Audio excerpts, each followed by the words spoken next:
والسلام على أشرف الأنبياء والمرسلين نبينا محمد وعلى آله وصحبه أجمعين. رب اشرح لي صدري ويسر لي أمري واحلل عقدة من لساني يفقهوا قولي ثم أما بعد. Sada Đelešanu nagradi, ja sam se malo zadihao dok sam došao, da vas Allah nagradi večeras na večerašnjem dolasku. Nadam se da ćemo se inšallah koristiti. Tema je naravno o strahu. I odmah da iskoristim početak da najavim sljedeći put imamo jednog posebnog gosta, inšallah, to je možda ste čuli za njega, Ajdin Hasanić. Pa njega planiramo dovesti inšallah jer kao i vid promocije njegovog novog filma, istovremeno zato jer je momak jako inspirativan. I njegovi 5 minuta govora i njegovih iskustava kao mladog čovjeka je vrijednije nego je vrijednije nego da neko održi ili pročitate čitavu knjigu. Tako da će nam Ajdin samo podijeliti svoje iskustva, kako uspjeti, kako uči, kako se u stvari sprema, kako je došao do 162.000 followera na Facebooku. I tako, dakle, to je sljedeći put, inšallah. A večerašnja tema je kako pobijediti strah. Kad sam razmišljao o temi, kad sam pisao o njoj, naupao mi je koliko mi u stvari, svako od nas za sebe misli da je sretan, koliko svako od nas misli za sebe da je njegov život lijep. Evo, kišovito vrijeme, tmurno, oblačno, jutro se vozim tramvajem. Samo je dovoljno da bacite pogled na ljude koji se voze, vidjet ćete mnoštvo, 90% ljudi, 90% ljudi koji sam ja gledao, bili su svi tmurni, namrgođeni, ozbiljni, hladni. Tačno se ljudi danas živimo u takvom vremenu da se ljudi iznenade kad mu kažeš lijepu riječ. Tačno da se on iznenadi, nema reakciju na to tvoje dobro. I onda, naravno, čovjek vidi da mi živimo u jednoj tačnoj civilizaciji straha. Mi živimo u jednoj atmosferi da se bojimo i da se učimo da se bojimo svega. Od onih malih dana kad ti mama ili babo kažu nemoj napolje, ukrašće se cigani, nemoj to raditi, izgorćeš, nemoj to uraditi, porežeš se malo na ruci, ja sjećam toga, kažu iscurći sad crijeva tu. I onda živiš u jednom strahu, kao dijete već stekneš dojam da je ovaj svijet jedno jako neprijatno, strašno mjesto, a da si ti tako mali, bespomoćan i mala jedna posjekotina ti si gotov, tebe nema nigdje. Onda danas pogotovo mediji, kad uđete na internet, kad uđete na portale, kad upalite TV, pa kad vidite vijesti kakve su, o čemu ljudi govore, o čemu ljudi pričaju. Neki dan sam naletio na tekst čudnog naslova, kaže oni koji sjede prekrštenih nogu nalaze se u smrtnoj opasnosti. Ili recimo tekst osobe koje hrču noću, 90 ugrožene su, dakle imaju veliku, koliko puta veću šansu da će da umru. Ili recimo ako ne budete pili ovaj napitak, ne budete redovno koristili, dobit ćete tu i tu bolest. I nažalost ljudi vole te teme, ljudi u tome uživaju, jer inače ne bi tolika ponuda bila tih tema da ih ljudi ne čitaju. Kad odete na portale, neki portali samo žive od toga, od crnih tema, od crne hronike, crnih vijesti. I mi jednostavno živiš u strahu. Onda kad pričaš sa ljudima, kad čujete o čemu oni govore, to su obično teme o teško je živjeti, nema posla, neće biti posla, razbolit ću se, obolit ću, neko će mu oboliti, ostaću bez ovoga, umrijet će mi mama, umrijet će mi babo, ostaću bez onoga, ostaću bez ovoga. I vidite u stvari da ljude zaokupljuju, uglavnom kada misle o budućnosti, misle o nemu što je crno, a i kad razmišljaju o današnjosti, kad razmišljaju o kako može u stvari čovjek da bude sretan u Bosni, kad imamo ovakvu situaciju, nesređeno stanje, ekonomski slabo i tako dalje, kako može čovjek biti tu uopće sretan? Neki vide bijeg od tog straha da pobjegnu iz države, neki jednostavno podaju se alkoholu, neko ide u kladionicu i tako dalje, pokušava nekom instant dobitkom da promijeni svoju sudbinu i tako dalje. I onda vidite da masa nas ima određene strahove koji ga koče u životu. Mi mislimo u stvari da smo slobodni. Mi mislimo da smo slobodni jer nemamo okova, ali mi u stvari nismo slobodni. Mi smo zatočenici vlastitih strahova, vlastitih misli. Mi smo zatočenici, bukvalno zatočenici. Ta tvoja ograničenja, mišljenja o sebi koje imaš, da ti možeš nešto ili nešto ne možeš, da si ti ovakav ili onakav, da si ti ovakva ili onakva, to su sve okovi koji tebe drže dole i ne daju ti u stvari da ti ispuniš onaj potencijal koji ti Allah Đelešanu dao kad si ti došao na ovaj svijet. Pa subhanallah, kad se samo okrenete oko sebe, vidite ovo nebo, vidite dole zemlju, vidite planine, vidite sve ovo što se dešava oko nas, ovu ljepotu, i ti si tu u tome svemu, i zar ti misliš da si ti stvoren da bi imao neki prosječan, običan život? Dakle, Allah Đelešanu, kako navodi u Koranu, sve je podčinio čovjeku. On je sve podčinio čovjeku i sve je ovdje na tebi na usluzi. Pa zar ste ikad o tome razmišljali? Da sunce okreće se oko zemlje i ono basjava svojim zracima nas ovdje zemlju, da bi ti imao taj lijep dan. Allah je nebo ukrasio, pa je plavo, pa mijenja boje, pa se može fino uslikati kad je dođe akšam ili navečer pa budu zvijezde. A što je to urađeno? Moglo je to biti crno-bijelo. Jeste ikad o tome razmišljali? Moglo nebo biti crno-bijelo, ružno, onako. Ali Allah Đelešanu dao to iz svoje milosti da robovi kad pogledaju gore, da oni uživaju. Ti kad pogledaš nebo, ti uživaš. Onda kad pogledaš u zemlju, šta i sve iz zemlje izlazi, kakvi plodovi, čega sve imamo na usluzi nama, od hrane, od pića, od voća i tako dalje. I sve to tebi da bi ti mogao da ovaj život da lijepo proživiš.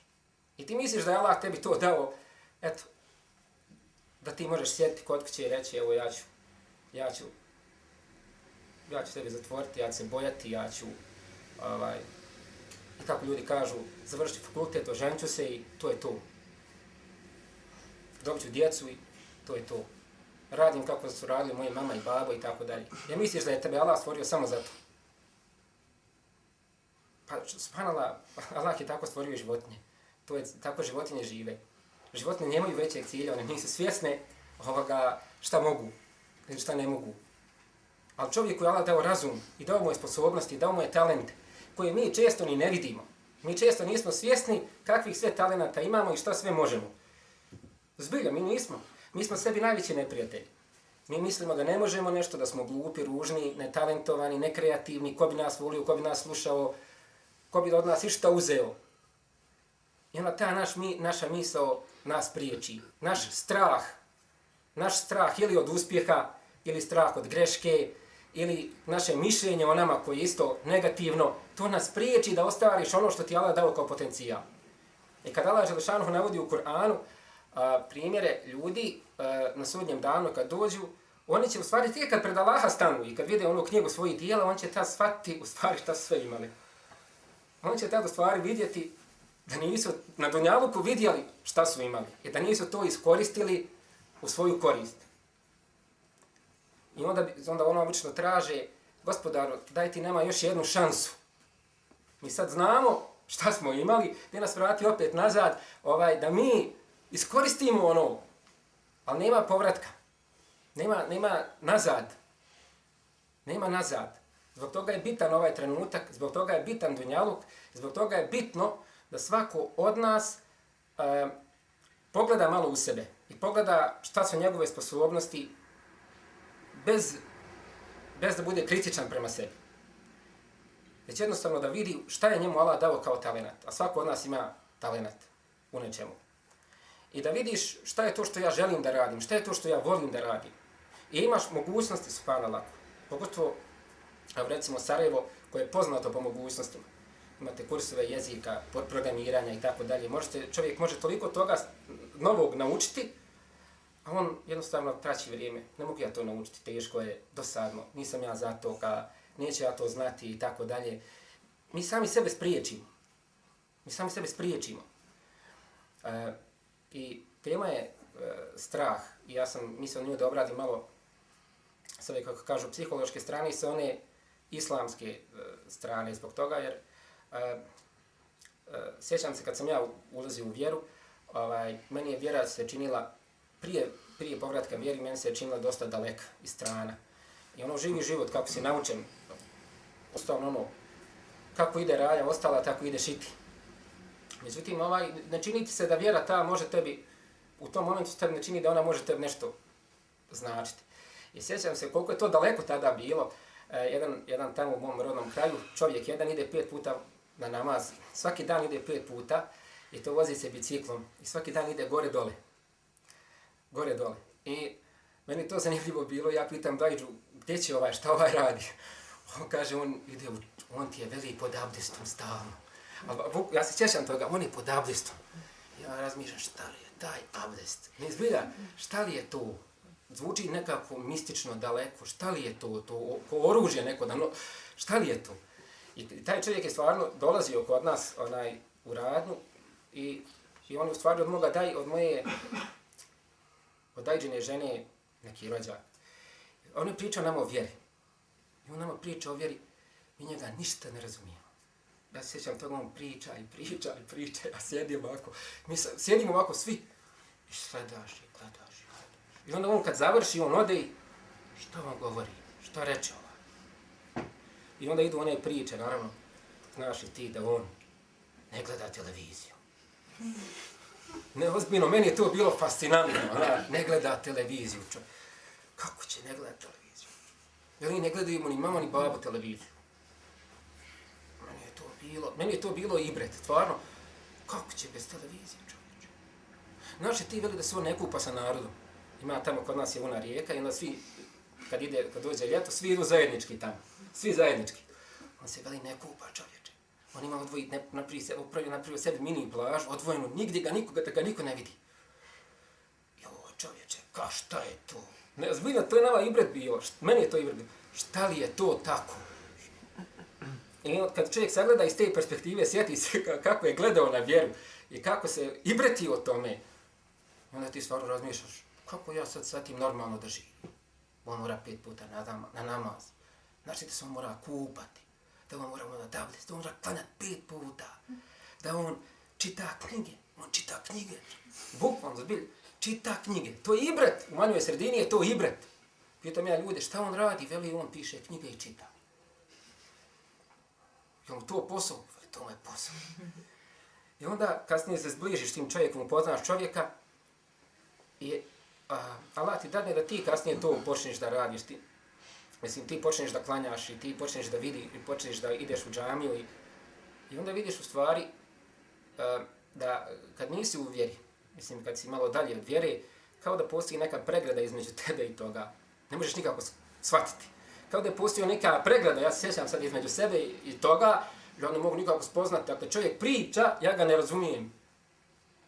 Kao da me doziva odnakle, ja njega ne razumijem ništa.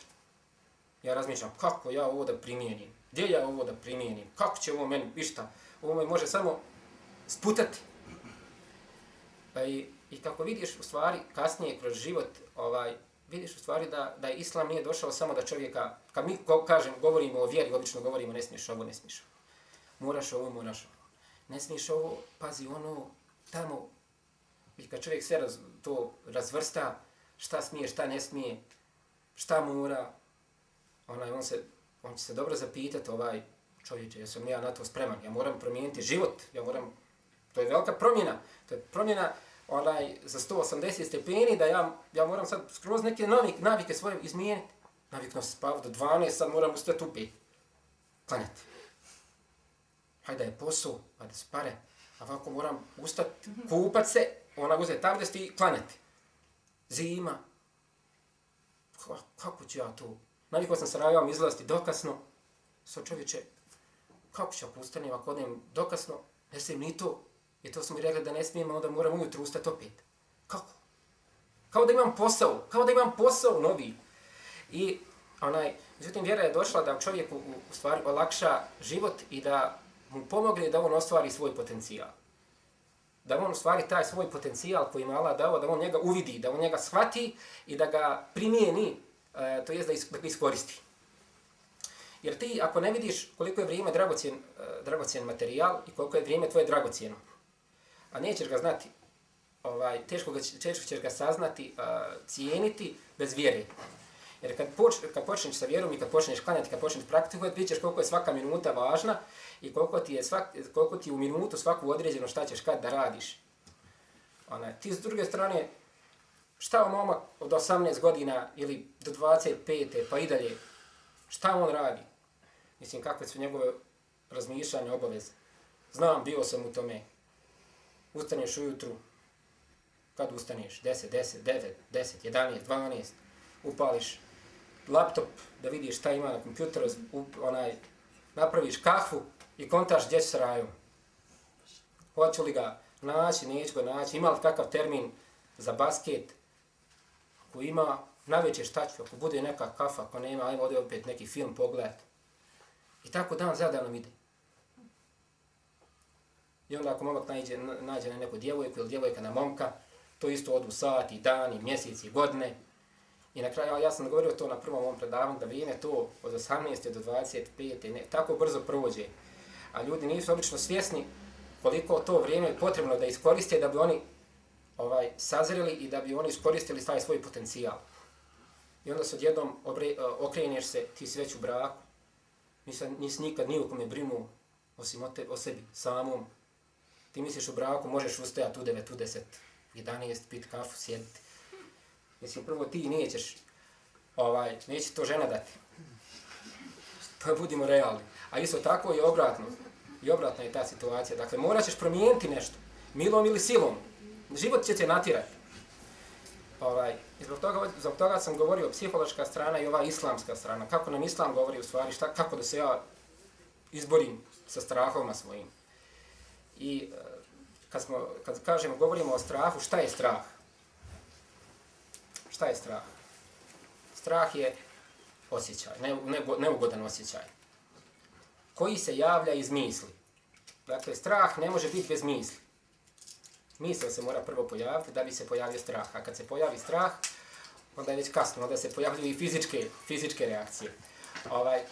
Ima li strah boju? Ima li strah okus? Ima li strah izgled? Da li se strah može opipati? Dakle, strah ne ima ni boju, ne ima ni okus, nema ni miris, ne može ga opipati. Dakle, on je samo u tvojoj glavi. Sama ta činjenica da je strah samo u tvojoj glavi i nikoga drugi ne vidi. Čovjek se boji, čovjek se osjeća strah, ovaj drugi nikako ne primijeti. Dakle, strah je samo u tvojoj glavi. Samo to treba da te ohrabri. Dakle, strah je u mojoj glavi, nije realan. Nije realan. I u strahu su, kako kažu, velike oči. To jest, čovjek kad se boji, on ne može normalno da razmišlja. On od sitne stvari napravi veliku, od malog problema, od sitne stvari on napravi ogromno nešto što mu zagorčava život toliko da on ne može i hvala Allahu, preko 90% pa i više tih strahova se nikad ne obistine. To je sve samo u našoj psihi. Čovjek razmisli o nečemu, čovjek se prepadne, bit će mi nešto na ispitu, recimo. Ili dolazi mi važan ispit, intervju za posao i on o tome danima razmišlja, brine, sikira i tako dalje. Je li što postigao? Kad dođe na ispit, kad vidi u stvari tu situaciju, kad izađe pred tog profesora, uopšte nije toliko strašno koliko se meni činilo na prvu.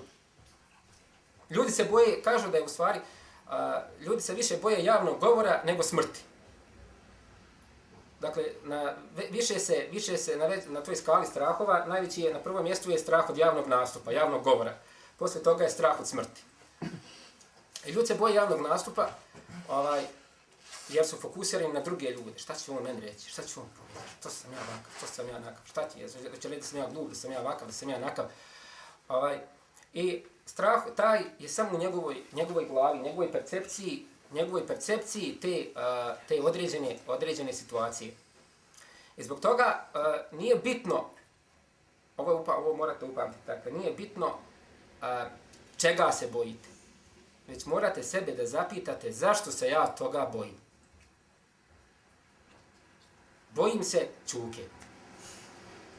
Što se bojim čuke? Šta to ima čuku strašno, čega se ja trebam da bojim? Ima očnjake, ima dlaku, ima rep. Kad malo sagledate, realno, da li su sve čuke iste? Ima mirnijih. Najopasnije su oni mali, to iz iskustva govorim. Oni što su manji, oni su opasniji. Oni što su veći, oni su i pod brnjicama. Ali oni mali su najopasniji. I oni su realna prijetnja. A u stvari čovjek treba da sagleda zbog čega se ja bojim. Da li je na mene kad sam bio manji i kad pas možda zarežao, zaganjao, napao me i tako dalje, ili sam ja čula ili čuo od nekoga da su psi opasni, da su to krvoločne zvijeri koje samo čekaju da te potrgaju. Ne izlazi iz dvorišta, na čuke! I kad ti to naučiš kad si malo, tamo čuko te čeka, I tebi kasnije kad ti odrasteš, ti radiš po tom programu, ti radiš bukvalno po tom programu. Nekad mi se nešto desilo i čuo sam ili čula sam. Ima jedna knjiga od autora Johna Holta, nema prevedena, ali ako sve oni koji znaju engleski, stvarno knjiga je fascinantna, treba se pročitati. How Children Fail, kako djeca ne uspiju u životu. I u stvari, on nabraja tamo osobine zbog kojih djeca narastu ne uspiju u životu. Prva osobina na tom listi je strah. Dakle, najvažnija stvar zbog koje djeca ne uspiju u životu kad odrastu, to je strah. Strah. I kažu da djeca u stvari u svoje većinu strahova koje mi imamo kao odrasli, mi smo ih pokupili kad smo bili manji. Mi smo ih naučili, čuli, ili smo bili uplašeni kad smo bili mali, to je se samo prenijelo kasnije. Prvi strah, i naravno to roditelji i nastavnici u djecu poduče da se on boje. Mi se ne rađamo sa strahom. I znate kad su djeca malena, pa se ona ne boji ničega. Onda se boji, mi da se bojimo kad smo maleni, mi nikad ne bismo prohodali. Jer mi kad bismo pali onaj prvi put i da imamo strah od neuspjeha, ko što se javlja kasnije, mi bismo prvi put pali, ne vidi nas niko, neće više pokušavati. Međutim, dijete, kad pratite dijete koje je maleno, ono padne i ustane, i padne, pa ustane, padne, pa ustane, padne, pa ustane. Kako smo mi to kasnije u sebi nekako ubili? Evo recimo sad neko od nas ide ulicom i padne. Nije ko vidio, i onda strah, i onda se sad zacrveniš, neće više ovdje proći, neko je sigurno primijetio, da je dijete kad padne, ništa, dakle njemu ništa, dakle on nema pritisak od drugih ljudi šta će mu drugi reći. Dakle, taj naš strah je naučen.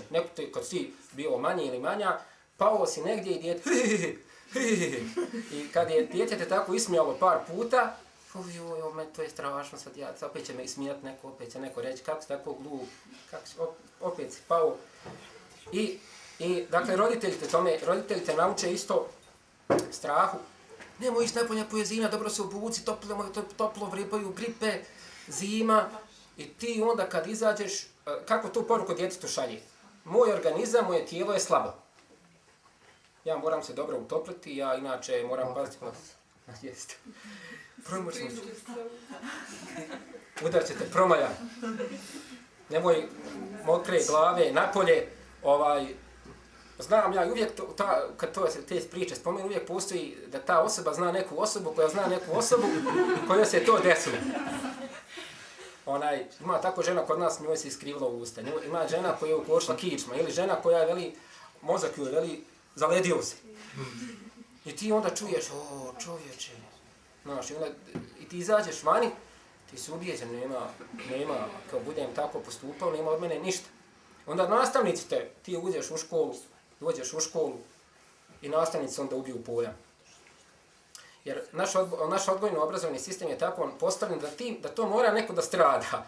Tamo neko mora da strada, jer ti imaš oni traže od svih učenika da ispune određeni nivo.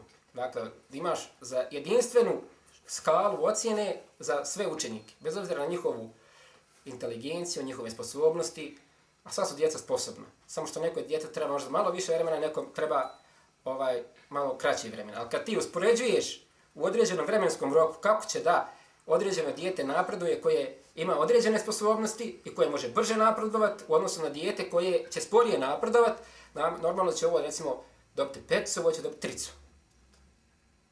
I na osnovu te ocjene koju nastavnici procijene,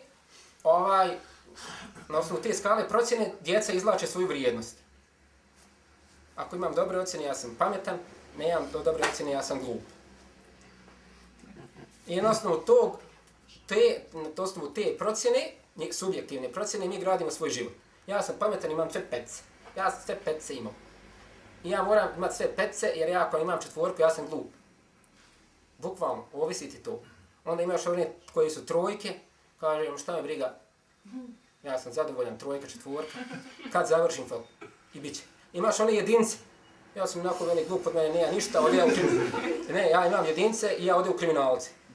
To mi je, u stvari, sjećam se kad smo mi imali praksu, ovu pedagošku, i kako nastavnici ubiju pojam. Ima sad u razredu dijete, djevojčica ima Downov sindrom, nešto ima, i ona je inkluzivni čas sa djecom normalno. I nastavnica ova malo starija, malo živčanija i malo je lakše ode fitilj, kako kažu. I ta dijete ne može mirovati. Ja se sjećam toga. Selma, još jednom, izlećeš mi kroz vrata zatvorena. Jel ono, Selma, zbilja, ovo su stvarni slučajevi iz prakse i kako će to dijete reagovat, pa to su traume ti ostanu. Selma, ja i ti ćemo se sresti na sudnjem danu. Zbilja. Šta ti misliš da ćemo mi biti?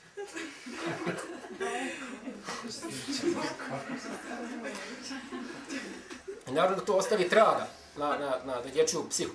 Ja recimo ja se sjećam toga i ja sam bio toga žrtva u razredu. Kod nas je jedan profesor uzmao, dođe čovjek, on je šaljivdžija bio, ali inače to ostane fizičke posljedice ostaju.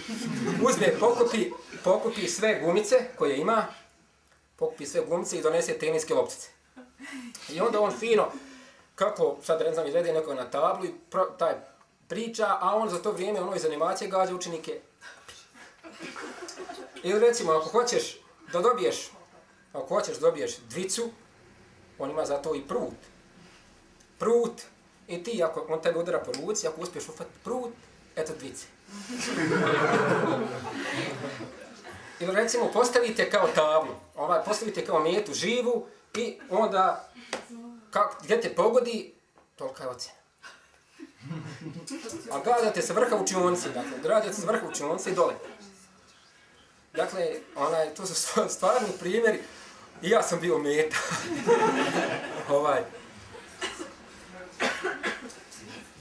I onda nastavnici također vrše procjene djece. Oni znaju reći, ti si vakav, od tebe nema ništa. Ti si vakav, od tebe nema ništa. Ja sjećam da sam bio štreber u osnovnoj školi, ja sam toliki, sjećam prvog razreda, ja dođem prvi razred i sama pomisla da ću ja proći četvorkom u prvom razredu, to je mene toliko šokiralo, da sam ja sam napisao pismo, neću nikad proći četvorkom. Neću, ovako ja sam napisao to i koliko to ostavi traume, koliko te ostavi posljedice, taj strah od greške, ja govorim to iz ličnog iskustva, taj strah od greške i strah da ti nećeš biti, ako ti izgubiš ocjene te, ti ćeš biti smatran manje vrijednim i tako dalje. Ja se sjećam, bio je kviz, to je mene toliko pogodilo, kviz je bio, ja sam bio 4. razred, takve sucini smo 8. razreda. I sad učenik 8. razreda znao bolje od mene. I od njih 4 ja sam bio zadnji. I ja se sjećam, to je mene toliko pogodilo, ja trčim iz škole kući i ja plačem čitavim putem. Ja se bacam na krevet i ja plačem. Zbilja plačem, koliko to ostavi traga, ja sam mislio nema po mene ništa. Ja sam neuspio, gotovo, totalno. Ili recimo, napraviš učinice da ćeš imati jednu grešku na ispitu. Padneš u komu. Dođeš kući, zbilja, majka ulazi u sobu, ti, šta je? Pogriješio sam u slovu. Zbilja se panala. I koliko ima takve djece, što je dijete, ima bolje ocjene, veće su šanse da će od ovih stvari patiti. I nastavnici ti to nametnu isto. Do dijete kao dijete, ti uopšte na o tome ne sumnjaš, ti samo o tome radiš po programu. Djeca se čega plaše kad su male? Ona se plaše da neće ispuniti očekivanja roditelja. Roditelja kao očekivanja. Pogotovo kod nas, ja nisam završio fakultet, ima ti da završiš fakultet. Ja nisam završio fakultet, ti ješ meni završiti fakultet. Ja sam se patla čitav život da ti ne bi morala da se patiš. Ja. Ti ne znaš kako, ja imam životni fakultet. Nemam velike škole, imam 4 razreda, ali ja imam životni fakultet. I zbilja to se forcira danas. Moraš završiti fakultet da bi imao posao, moraš završiti ovo, moraš završiti ono, moraš. I onda se vrši pritisak na djecu i djeca završavaju ili škole koje neće da rade ili ne možeš ti objasniti roditeljima danas da ne možeš ti tek, ne zavisi od tog fakulteta, ćeš ti dobiti posao ili nećeš dobiti posao. Danas su i mnogi drugi faktori u igri. Djeca se isto tako plaše grešaka. I odatle se rađa kasnije strah od greške. Djeca se, kad su mala, ne plaše grešaka, ali s vremenom nauče da se plaše. Nauče da se na osnovu toga ocjenjuje njihova vrijednost. Što manje grešaka, pametniji, što više grešaka, glupi. Jer dijete tu sebe tako ocijeni. Glup, pametan. Ne kod njega, malo sam glup, malo sam pametan. Nego ti si ili 100% ili 100%. I dakle, tvoja vrijednost od toga ovisi. Šta će ljudi reći? Šta će meni, jer, pazite, morate to razumjeti, vi kad je čovjek dijete, on, jedina njegova referentna tačka su njegovi roditelji. Njegov svijet su njegovi roditelji. Ti nemaš nikoga drugog. Kad nemaš roditelja, ti si jetim, ti znaš da tvoj opstanak na ovome svijetu dolazi u pitanje. I kad ti majka ili babo kažu, koji su tvoj svijet, kad ti oni kažu, pusti me kraj glup si. Znate kako to slomi dječje srce. Dakle, onaj koji tebi sve, rekao je da od tebe nema ništa.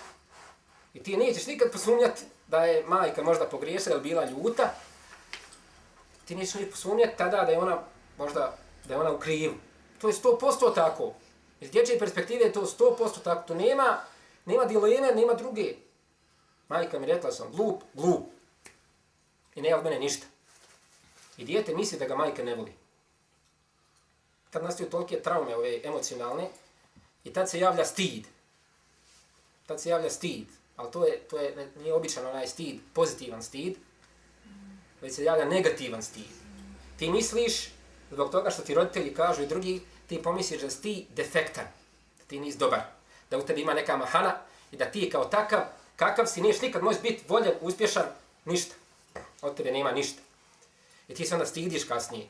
Stidiš se onoga šta su ti roditelji ili nastavnici rekli da je kod tebe. Stidiš se. Stidiš se svog izgleda. Stidiš se svog ponašanja. Stidiš se nekih svojih navika. Stidiš se sebe. To osjetiš kasnije kad se pogledaš u ogledalo. Dovoljno ti je samo da vidiš stvarno kakve su sve naslage u tebi, dovoljno da se pogledaš u ogledalo i da kažeš sebi ja tebe volim. Mislim, to je stvarno čudna tehnika, ali stvarno pokaže ti šta ti o sebi misliš. Kad pogledaš u ogledalo i kad pogledaš sebe, ljudi neki ne mogu sebe da gledaju. Pa ne mogu sebe u ogledalu da vide. Jer on sebe kad vidi, iz njega sve progovori. Iz njega progovori onaj glas majke, iz njega progovori onaj glas babi, onaj progovori nastavnik. Kakav si glup, kakav si nesposoban, kakav si nespretan, kakva si ovo. Nemoj se ni gledat. I kad se djetetu razvije taj stid, kad se to, ja sam po sebi nisam dobar, nema od mene ništa, ti onda kasnije u životu tražiš tu ljubav. Tražiš to s polja, jer ti sebe ne voliš i onda moraš s nekog svana da ti kaže da si ti pametan, da si ti ovakav, da si nakav, ali to ne pomaže, nije ti pravo ono.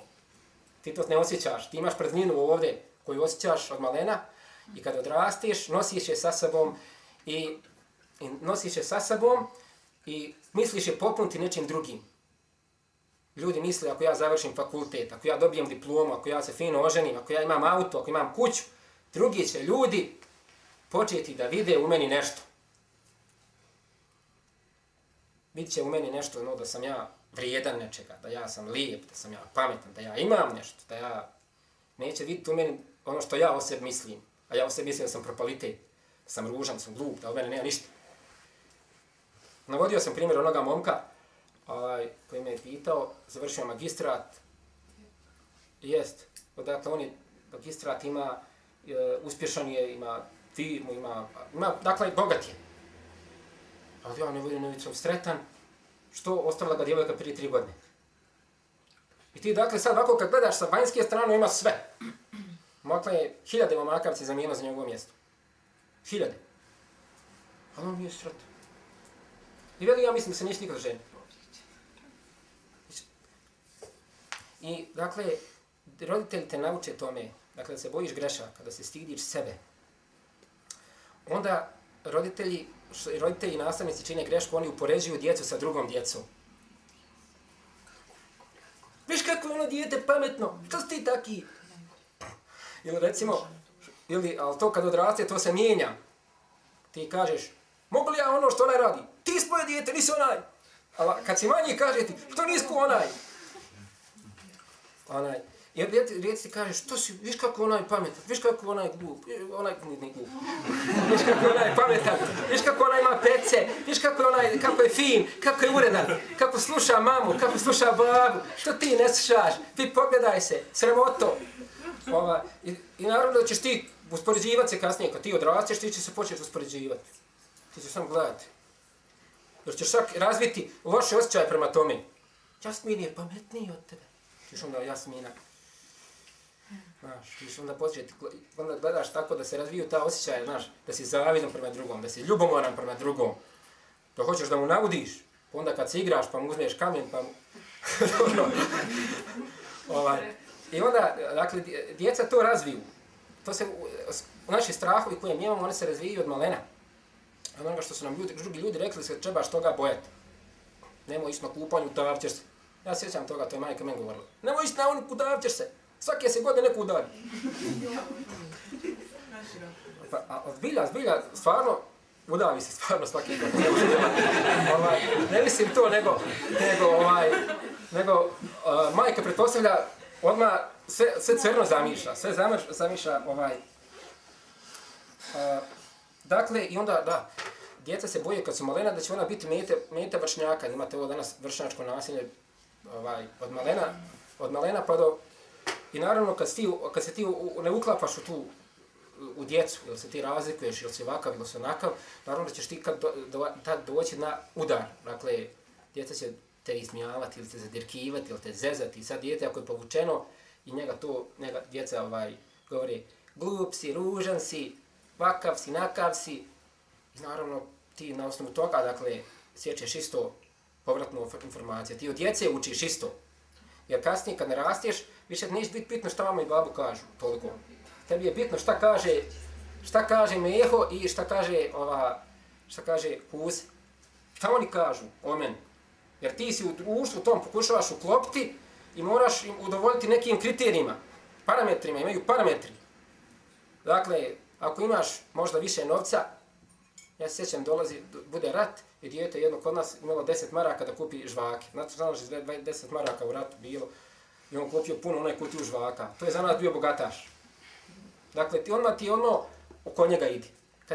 Kad dijete nema mogućnosti da i nema dobar telefon ili nema mogućnosti kod druge da idu na ekskurzije i tako dalje, naravno i djetetovo i tvoje samopoštovanje i samopouznanje pada. I ti onda normalno gledaš. Ti odmah nisi toliko zanimljiv drugima. Ti nisi zanimljiv drugima. To danas ljudi gledaju koliko imaš nečega, toliko vrijediš kod drugih, koliko nemaš nečega, toliko nisi toliko zanimljiv. Pogotovo ako se počneš držati vjeri u ovakvoj sredini, u srednjoj si školi, na fakultetu, djevojka nosi hidžab, ili momak klanja, to isto ulaziš u oči. Naravno ulaziš u oči. Jer ti kažu roditelji, pa Bolan, rano ti je za to. Šta mu ići? Toš u to.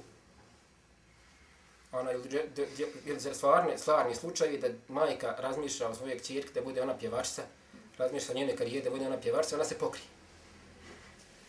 Ne, zbilja. To je šok, to je roditeljski snovi padaju u vodu. Jer recimo majka zamisli u sinu njenom da će on biti zvijezda na televiziji, fudbaler, a on počne klanjati i upiše islamski fakultet. Dakle, ti si odmah, pa nemoj to raditi, ne ja tu, hajra, nema tu dobra, neš uspjeti. Zašto sam ja ovo sve gradio?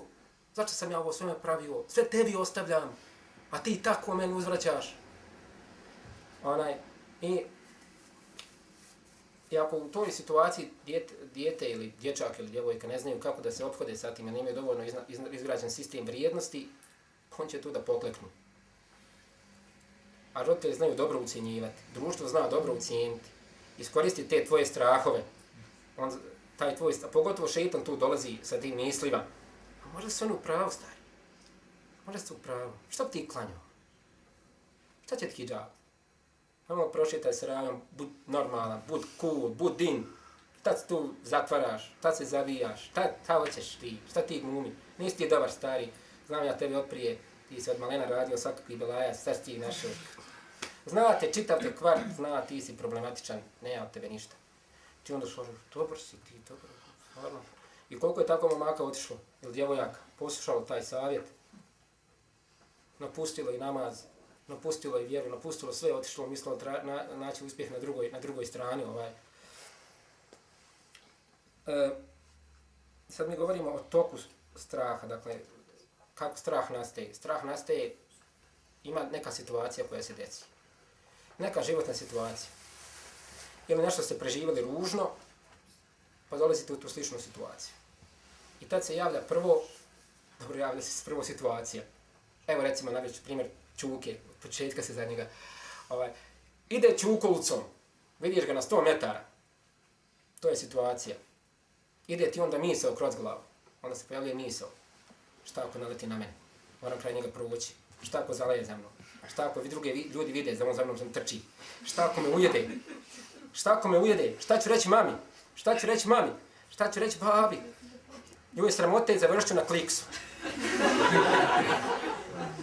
Ja, stvarno, i onda ti sam sebe prepadneš. Ti sebe u tom momentu sam sebe prepadneš. Dođe ti misao, ti sam sebe prepadneš. Ako malo razmisliš, vidit ćeš opet ovo ponavljam, ti sam sebe uplašiš. Čovječe. I ti onda ti povjeruješ sam sebi. Pravo si. I onda se javljaju one fizičke reakcije.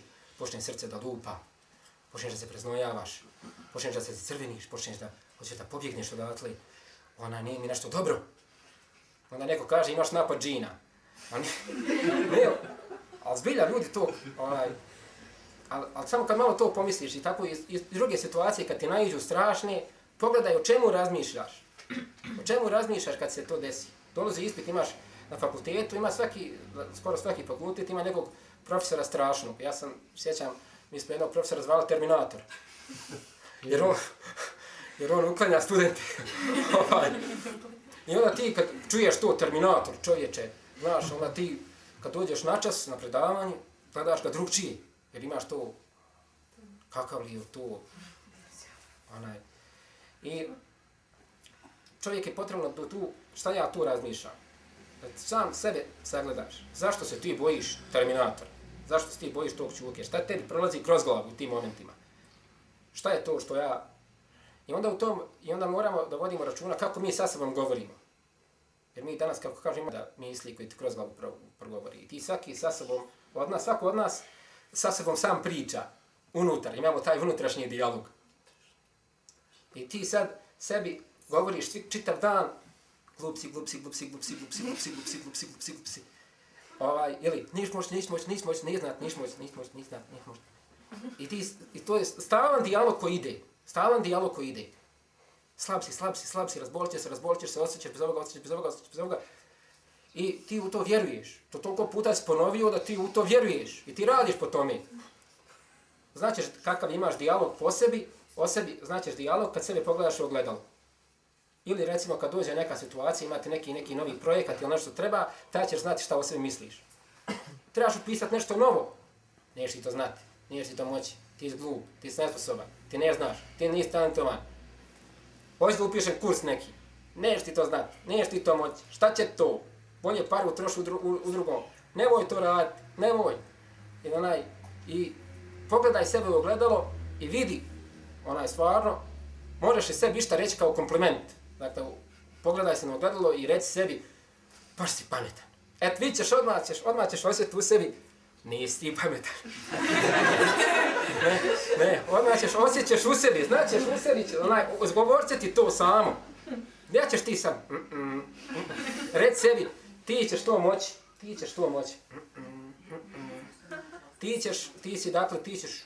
si uspješan, ti zaslužuješ najbolje.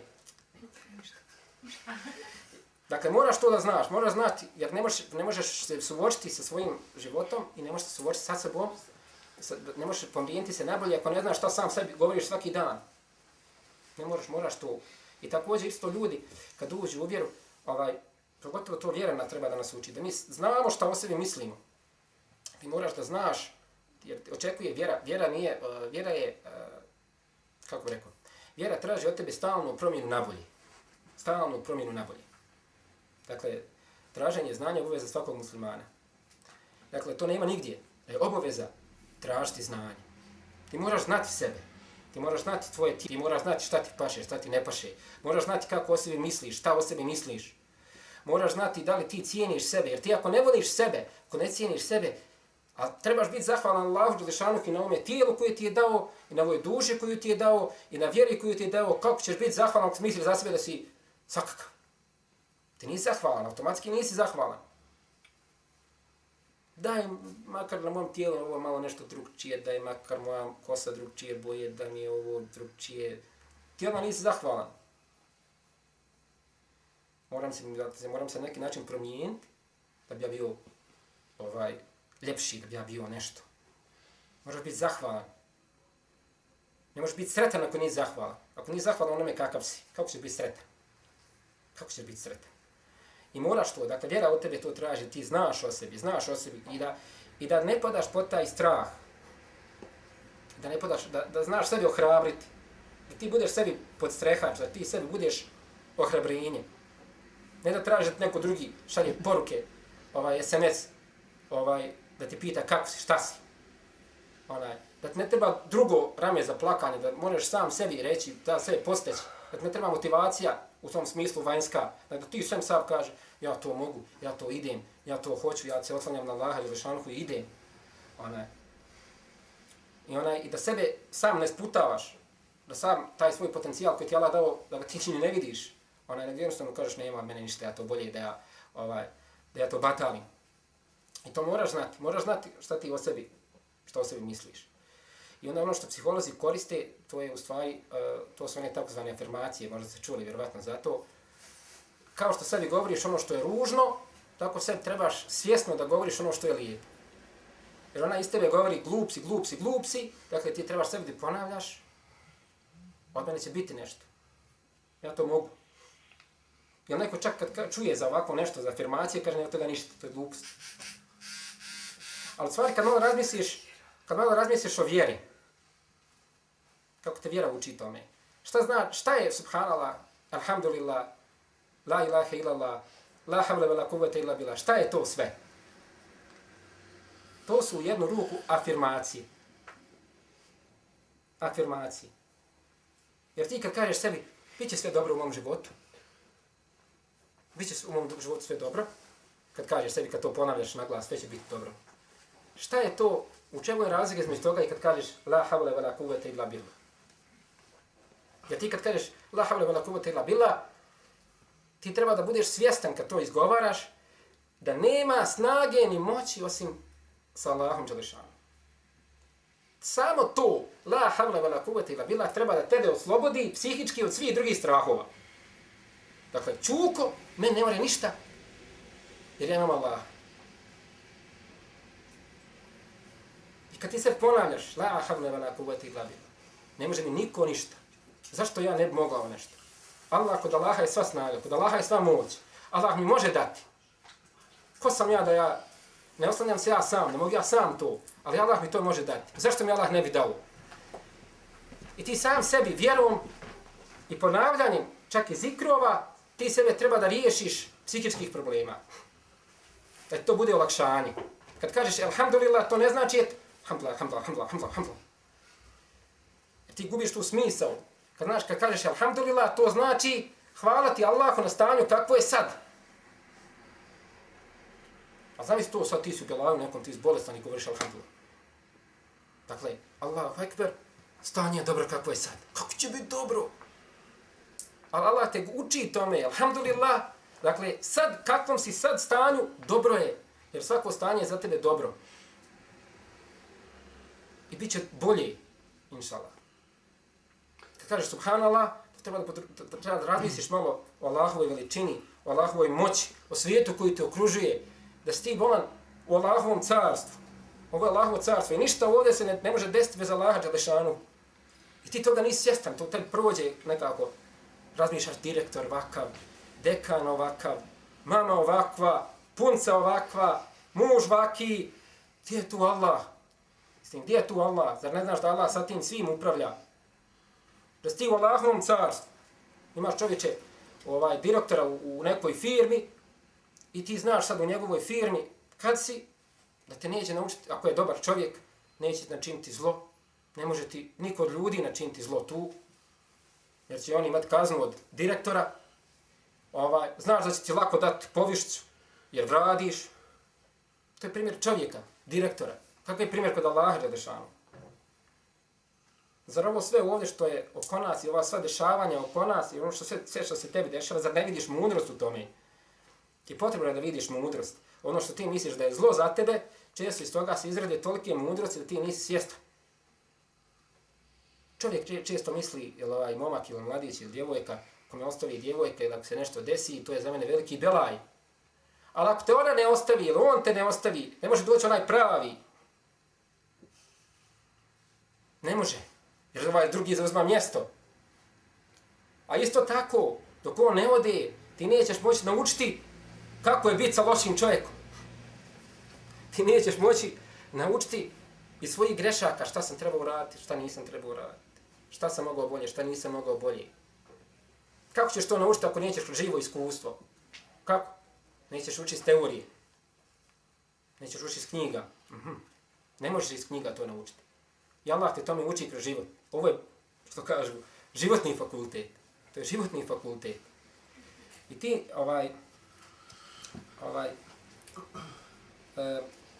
ima jedna onako poznata, popularna afirmacija, a baš je onako sa vjerom je protkana. Kaže, sve je dobro i bit će bolje, inšallah.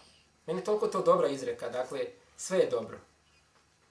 Ovo sad sve je dobro. Što mi ovdje sa sjedom, sve je dobro. Ili recimo, budeš na poslu, sve je dobro. Dakle, ovo sad kakav je tvoj život, sad već, on je dobar. Ne trebaš ništa promijeniti, on je već dobar. To je samo po sebi olakšanje, spala, to samo, ne trebam mijenjati, ne trebam se ovo, ne trebam, ja sam već dobar. To je veliko olakšanje, veliko psihičko olakšanje. Moj život je već sad dobar. Alhamdulillah. I osjetiš zahvalnost tada. Osjetiš zahvalnost i možeš se skoncentrisati na one stvari koje već imaš. Mi to zaboravimo. Jer mi uvijek razmišljamo, treba nešto promijeniti, nije dobro. Trebamo ove tapete promijeniti. Trebamo ove zavise promijeniti. Trebamo auto popraviti ovnu. Trebamo popraviti ono. Trebamo mobitel ovaj novi izašao. Trebamo ovo. Uvijek nešto treba. Uvijek nešto treba. Treba da bi ti se promijenila. U stvari ovo te uči. Kad kažeš sebi sve je dobro, pa možda ja treba da budem zahvalan onome što već imam. Možda ja već imam toliko blagodati. I onda se tvoj tvoje srce može skoncentrisati na ono što imaš. Tvoje se srce može skoncentrisati na ono što imaš. I onda samo po sebi to naiđe. Kad govoriš sebi sve je dobro, alhamdulillah, sve je dobro, nailaze ti te misli. Imam mamu, imam babu, imam kuću, imam fakultet, imam ovo, imam ono, i što više razmišljaš o tome i više ti stvari dolaze s kojih treba da budeš zahvalan. I onda nakon toga drugi dio rečenice je bit će bolje, inšallah. Dakle, sad je već dobro, ali bit će bolje, inšallah. Još će biti bolje. To ti budi nadu Allahovu milost. To ti budi lijepo mišljenje o Allahu. Jer ti kad si u tim strahovima i kad brineš i kad si zaokupljen tim stvarima, ti nesvjesno, nenamjerno padaš u ružno mišljenje o Allahu. Ružno mišljenje o Allahu je da misliš da ti on neće dati izlaz. Ružno mišljenje o Allahu je da ti misliš da će on tebe prepustiti. Ružno mišljenje o Allahu da ti misliš da je za tebe budućnost crna. To je sve ružno mišljenje o Allahu. Ti misliš, da je tebe Allah... I kad tako razmišljaš, ti ne možeš biti sretan. I padaš u očaj, i padaš u depresiju. I dobijaš napade i panike, jer nemaš, čak ljudi dignu ruku na sebe. I od mene mog života ništa, nema od ovoga fajde i Bog me ne voli. Ja sam prepušten sam sebi. Ali ovo, bit će bolje, inšala. Budi u tebi nadu. U moj život može biti bolji. I zašto ne bi bio bolji? Opet vraća se, neko ti je rekao, a tebe ništa. Ali ovo te uči, bit će bolje. Kad kažeš bit će bolje, inšala, znači, ne zavisi moj život od onoga što mi je rekao babo, od onoga što mi je rekao profesor, od onoga što mi je rekao ona ili ovaj, moj život zavisi od Allaha Đelešanu. Moj uspjeh ne zavisi od ljudi, zavisi od Allaha Đelešanu. I zbog toga je potrebno sebi to ponavljati. Sve je dobro i bit će bolje, inšala. Ja sam ovo lično probao, zato govorim vama. Koliko je korisno i koliko te to podstakne da uradiš nešto. Koliko te to podstakne da budeš bolji. Jer recimo dovoljno je samo kad govorimo da promijenimo riječ problem sa izazov. Jer kad kažeš izazov, izazov, challenge, kako kažu, challenge. Imam recimo ispit koji mi je izazov, challenge. Kad kažeš izazov, već imaš onaj osjećaj kao da idem zasukat rukave i idem se baciti na posao. Kad kažeš imaš osjećaj da nešto možeš promijeniti, da može nešto biti bolje. Kad kažeš izazov. Ali kad kažeš problem, onaj moj ispit je problem, onaj profesor je problem. To je kao da ti je neko stavio zid pred tebe. I kako ću ja to pomoći? I osjećaš se bespomoćno. Kad kažeš problem je to u mene. To mi je problem. I osjetiš, ne imam ja tu neke... Samo kad promijeniš način kako pričaš sa sobom, kad povedeš računa o čemu misliš, kad povedeš računa šta slušaš, šta gledaš, šta govoriš, osjećaš velike promjene nabolje u svom životu. Poslije toga, dakle, potrebno je da, kad govorimo, kad spomenuli smo zikr, da je povezan sa afirmacijama, da te zikr treba u stvari naučiti kako da se ophodiš, kako da budeš bolji, potrebno da i to osvijestiš. Dakle, svrha, jedna od ciljeva zikra, jedan od ciljeva spominjanja Allaha, jedan od ciljeva, dakle, sjećanja na Allaha, nije to samo da se ja njega sjećam, ja zaradim sevap. Cilj je da ti razviješ svijest da ti je Allah prijatelj. Cilj je da te razviješ svijest da ti je Allah prijatelj.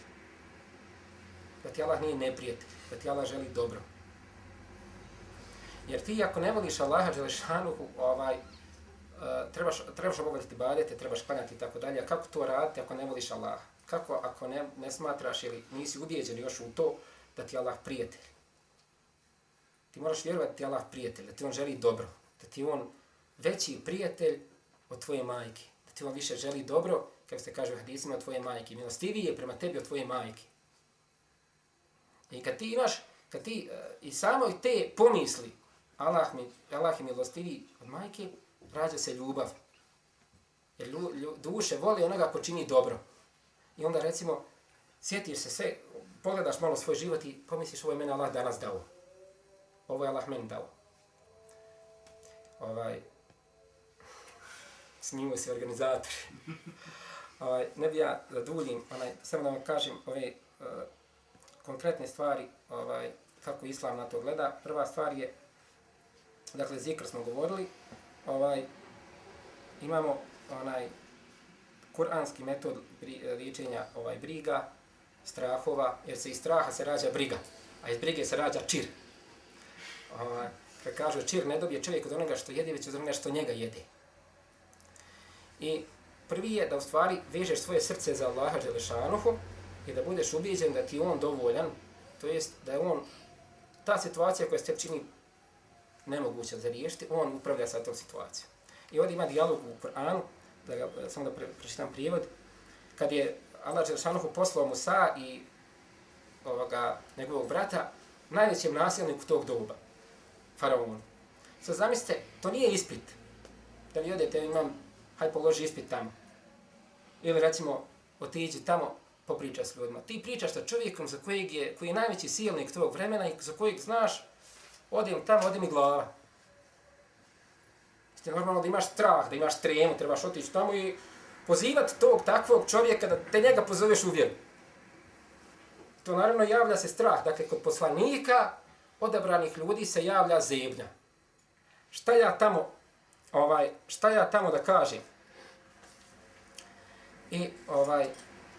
I oni kažu, Gospodaru naš, bojimo se da nas odmah na muke ne stavi. Dakle, faraon ne čeka plahu. Ti dođeš nešto, kažeš on tome odmah tebe u zatvor, na lomaču ili u okove. Ti sam njemu nešto reci, on tebe odmah kazni. Ili da svaku mjeru zla ne prekorači. On su znali kakav je on zlikovac i šta on može sve da uradi. Da te može patiti, ali da može patiti tvoje porodice, da može patiti tvoj narod. I pazite odgovor, kaže Allah Đelešanuhu, ne bojte se, reče on. Ja sam s vama, ja sve čujem i vidim. Dakle, ne bojte se, ja sam s vama, ja sve čujem i vidim. Koliko je od nas to pomisli nekad, da se sjeti toga, kad je u nekoj situaciji problematičnoj, izazovnoj, lošoj, kad se osjeti neće ja to moći. Koliko se nas sjeti toga, moj gospodar je sa mnom, on sve čuje i sve vidi. I ta svijest da Allah Đelešanohu brine o tebi, tebi će pomoći da ti razbiješ taj strah. I sljedeća stvar je, nemoj govoriti sebi ono što ne bi drugima govorio. To ti isto vjera uči. Kaže, nemoj želiti sebi, čekaj, čovjek neće biti vjernik dok ne bude drugima želi ono što želi sebi. Kako ti govoriš sebi? Zamisli sad imaš prijatelja. Prijatelja koji ti govori stalno, svakog dana da ti ovakav nakav, da si glup, nesposoban, linjen, ovakav nakav. Kad god ga nazoveš, on na tebe ospe. Kad god ga nazoveš, ti se ne bi se sa tim čovjekom družio, ne bi mogo nikako. Ali mi se prema sebi ophodimo tako. Mi se prema sebi ophodimo tako. Ko prema najvećim neprijateljima. Kad pričaš sa čovjekom nekim drugim, ti ćeš uvijek fino, kako si, šta ima, baš ti hvala, merhaba, da te Allah nagradi. Međutim, kad pričaš sa sobom i kad pričaš unutar 4 zida sa svojom porodicom, kako pričaš? Kad si nekom od svoje porodice rekao, maša, da Allah nagradi, hvala ti. Nećeš, jer to ne shvataš zdravo za gotovo. A kako tek sebi govoriš? Što sebi tek govoriš? I zašto onda se prema drugom ljepše ophodiš nego prema samom sebi? Zašto se prema drugom ophodiš ljepše nego prema svojoj porodici? Kaže poslanik, sam najbolji od vas je onaj koji je najbolji prema svojoj porodici. Kad ti dođe neki brat, kad ti dođe neka sestra, pa onda sve fino, pa onda sve glatko, pa onda sve kako ovo, šta ovo, ono. Kad osvaneš u 4 zida, onda spadaju sve one vanjske maske. I ti se ogoliš i ti stvarno pravo lice bude. I zato nemoj sebi činiti zulum. Tako što ćeš govoriti sebi da si ovakav nakav. Sam sebi tako na taj način sputavaš. I zadnja metoda je, ima čuvena dova, može se naći na internetu onaj zbirci dova Hisnul Muslim. To je dova protiv brige, tuge, straha, da Allah učini Kur'an proljećem srca, duša. To je stvarno prelijepa dova, kojim se Allah moli 90 sa njihovim imenima, da učenje Kur'ana bude u stvari proljeće čovjekove duše, svjetlom njegovih prsa i lijekom za svaku brigu i za svaku tegobu, za svaki strah. I zbog čega sad, samo da ovo spomenem, zbog čega je Kur'an proljeće? Evo sad je proljeće, prvi dan proljeća je bio, zbog čega je sad, kako se svijet sad budi, kako sve nekako ljepše i kako sunce sija, takav isti efekat Kur'an ima na čovjekovu srce i na čovjekovu dušu, poput tog proljeća. Čovjekova duša, to je tako predivno primjer, čovjekova duša bez Kur'ana, ako ga ne uči, ona je poput one mrtve zemlje zimi. Nema od nje ništa. Mrtvilo, hladnoća, mraz, steglo. Ništa tu ne može nići. Ništa tu dobra ne može biti. Sunca nema, oblačno je, sve je zamračeno. A Kur'an je poput proljeća. Kad dođe proljeće toj zemlji, ona buja, izniče trave, izniče cvijeće, ona daje plodove, ona daje hranu, ona daje, iz nje ima bereket. Tako isto, ako čovjek Kur'ana nema u životu, ako nema redovnog učenja Kur'ana, ako nema redovnog druženja Kur'ana sa Kur'anom, njegova srca i njegova duša postaje poput one zemlje, smrznute, stegnute. Ali ako se Kur'an tu pojavi i ako Kur'an zamijeni ono čime si prije toga tu zemlju natapao, da li je to loša književnost, loša muzika, svašta gledati, svašta vidjeti. Ako to sve zamijeniš Kur'anom, tvoje će srce i tvoja će duša biti poput zemlje i ovoga što je oko nas u proljeće. I nema zamjene za Kur'an. Nema zamjene za Kur'an. Nema zamjene. Jer čovjek, Allah ti je dao 86.400 sekundi u toku dana i ti ne možeš odvojiti 1 minutu za Kur'an. Ne možeš odvojiti 2 minute za Kur'an. I to više nije problem da ne možeš odvojiti, više i da nećeš. A možda nekada ne vidiš im neku svrhu. Učim, ali mi je teško učiti daleko. Pa niko nije ni počeo na taj put učenja da je bio odmah nešto. Svako je počeo od nule, svako je počeo od minimalnog. Ali pričao sam s toliko ljudi koji uče Kur'an i koji su naučili Kur'an i nikoga od njih ne znam da bi bilo šta na ovom dunjaluku da mu daju da bi ga zamijenio za Kur'an. I sve te ljude kad vidiš, sa njima kad pričaš, sa njima, o njima samo kad čitaš, vidiš da to nije, da je Allah daje bereket poseban s Kur'anom koji ne daje nišćim drugim. Dakle, na njima odmah vidiš, njihov život nije isti ko naš. Njihov život i njihove duše i njihov osmijeh i kako oni žive nije isti ko moj život. I vidiš da oni imaju što drugi ne imaju, a i što je drugima lako dostupno. Eto, da vas Allah Đelešanu nagradi